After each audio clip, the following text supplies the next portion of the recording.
Dear Ariana Grande, I saw that you recently reposted a tweet about Trump. Also, I think that what happened at your concert in Manchester was also some form of failed immigration. They all seem to be connected to the Islamic ideology somehow, and that also seems to have been the motive behind the attack. Shouldn't you, a victim of such a horrible event, be acknowledging that there's a right and wrong way to do immigration, Ariana? Do you know who actually was violently torn from his family? Charlie Kirk. His family will never see him again. I don't remember you showing compassion for his family and friends or reacting to his death in any way. But I remember you were at the BLM protests after what happened to George Floyd, a convicted criminal who resisted the police that day. You say that trans people are blamed for everything. But let's look at the facts. A trans person has shot children at a Christian church in Minneapolis while they were praying. Someone associated with the trans person has shot Charlie Kirk in front of his family while he was trying to have a peaceful discussion.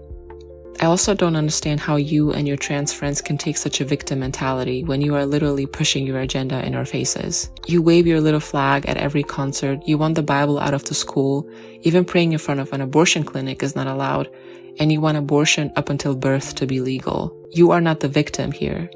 And then look at what happens when something tragic happens to someone on the right, like Charlie Kirk being killed. Conservatives didn't riot and didn't burn cities. The response was peaceful.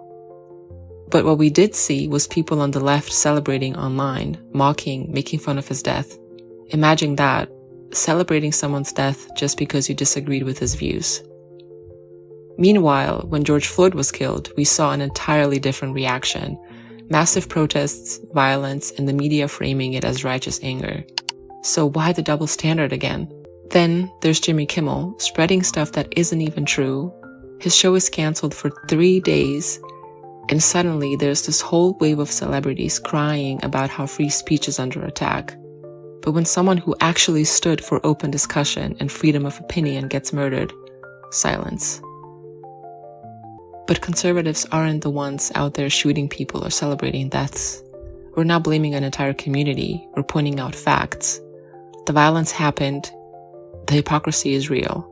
What I won't do anymore is listen to your music though. I should have stopped a long time ago, but this was the final straw. Until your post, I thought that you could at least be decent and human enough to say that it's wrong to kill someone while they're having a peaceful discussion. But it seems as if I was wrong. I simply refuse to listen to anyone who rejects the truth. I will continue praying for your salvation, Ariana, because even though you might be lost now, God can certainly meet you wherever you're at in life.